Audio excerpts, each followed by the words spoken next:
दिन बाद एक कहानी सुनेंगे, है ना? कहानी का नाम क्या रखे है? दो घड़े की कहानी।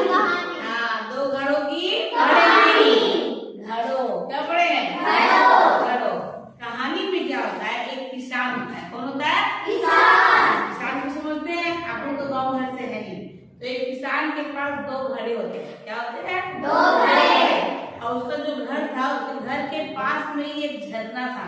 झरना बोलो चाहे नदी बोलो, नदी होती है ना, तो वो क्या करता था किसान? बात कीजिए। तो क्या करता था किसान? रोज ना दोनों घड़ा को ऐसे एक डंडा होता है ना, डंडा, उसमें बांध देता है और रोज घड़ा से पानी लेके अपने घर लेके आता था। एक दिन क्या होता है, दो घड़ों में से एक घड़ा में क्या होता है, छोटा सा छेद हो जाता है। क्या हो जाता है? छोटा छेद। हाँ, तो छेद जब होता है ना, तो घड़ा क्या हो गया, एकदम से फूट गया ना, फूट गया। जब वो पानी लेके आता था दो घड़ा में, तो क्या होता था ना कि एक तरफ का पानी हमेशा जाते जाते गिर जाता था, तो आधा वो पानी घड़ा का बह जाता था। जब वो घर आता था तो घर में 1.5 घड़ा पानी ही होता था। तो दोनों घड़ा एक दूसरे के दिन दोनों घड़े आपस में बात कर रहे थे। क्या कर रहे थे? घड़े बात कर रहे थे। कौन बात कर रहे थे? घड़े। तो जो घड़ा अच्छा था वो बोलता है कि तुम्हारी वजह से मालिक का सारा मेहनत बर्बाद हो जाता है। मैं तो बहुत अच्छा हूँ, देखो मुझ में कहीं छेद नहीं है, तो मेरे घड़े में पूरा पानी आता है और तुम्हारे घड़े का पानी आधा बह जाता है। बात नहीं करिए बेटा, तो बह जाता है। तो बेचारा जो घड़ा जो टूटा हुआ था वो उदास हो जाता है। तो किसान को दिखता है कि अरे मेरा घड़ा तो उदास है। तो उस घड़े से पूछा, खुद तुम उदास हो? तो बोलता है कि मालिक मैं आपकी मेहनत बर्बाद कर देता हूँ। तो कैसे? मेरे जो घड़ा है हम थोड़े से फूटे हुए हैं। क्या है? फूटे हुए। तो जब आप पानी लाते हो तो आधा पानी रास्ते में ही गिर जाता है, यानी बर्बाद हो जाता है। तो इसीलिए आपकी तो मेहनत बर्बाद हो गई, इसीलिए मैं थोड़ा सा उदास हूँ। तो जो किसान है वो बोलता है कि नहीं ऐसा नहीं है। तुम कभी देखे हो, तुम रास्ते में जब आते हो तो बहुत सारे खिले हुए फूल दिखाई देते हैं। क्या दिखाई देते हैं? फूल। तुम लोग जब कल जाओगे पानी लाने तो तुम देखना तुम्हारी उदासी गायब हो जाएगी। तो बोलता है ठीक है। दूसरे दिन जब किसान पानी लेके आता है तो वो घड़ा जो फूटा हुआ था वो फूलों को देखता है, देख के उसके चेहरे पे खुशी आ जाती है। बहुत सारे फूल एक तरफ से खिले हुए थे, एक साइड से, ठीक है। तो वो लेकिन घर आता है तो फिर देखता है कि आधा पानी हो गया है ना, तो फिर उदास हो जाता है। तो किसान है जिससे पूछता है कि तुम क्यों उदास हो?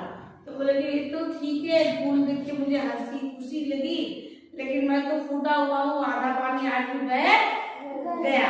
बोले तुमने ये नहीं देखा कि दूसरे साइड में एक भी फूल नहीं था, जिस साइड में तुम थे उस साइड में सिर्फ फूल ही फूल खिले थे।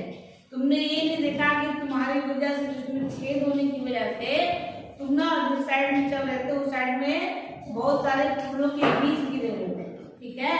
तो वो बीज में रोज थोड़ा थोड़ा पानी पड़ा तो क्या हुआ, वो सारे फूल के पौधे उग गए। और उसके बाद जब भी उस फूलों को लोग देखते हैं तो उनके चेहरे पे खुशी आ जाती है। तो तुमने देखा जो घड़ा कंप्लीट है, जो कि फूटा हुआ नहीं है, बिल्कुल सही है, वो भी अगर फूटा होता तो उसकी तरफ भी फूल होते, लेकिन ऐसा तो नहीं है। लेकिन तुम्हारे अंदर कमी होने के बावजूद भी तुम किसी के काम आ रहे हो, लेकिन तुम्हें उदास होने की जरूरत नहीं है, तुम्हें खुश होने की जरूरत है ना। वही फूल को देख के गांव के अन्य लोग भी हैं, जब उन फूलों को देखते हैं तो क्या होते हैं, गांव के अन्य लोग बच्चे सब खुश हो जाते हैं। मेरे घर में भी गुलाब लगाए तो गुलाब खिले, तब बड़ा गुलाब खिल गया है। हम भी गुलाब देखते तो बड़ा बड़ा खुशी होता है, तो गुलाब है। तो इसलिए तुम कभी भी अपने आप को कम नहीं समझो। कहानी आपकी यहाँ पे खत्म हो जाती है। कहानी हमें सिखाती है कि जीवन में अभी धरती पे जितने लोग जन्म लिए हैं, भगवान ने सब में कुछ न कुछ कमियां दी हैं। तो अगर उन कमियों को देख के उदास नहीं होना है। क्या करना है? उदास नहीं होना है, क्योंकि जरूरी नहीं है कि वो कमियां आपके लिए नुकसानदायक ही हो। वो कमियां किसी न किसी के लिए फायदेमंद हो सकती है।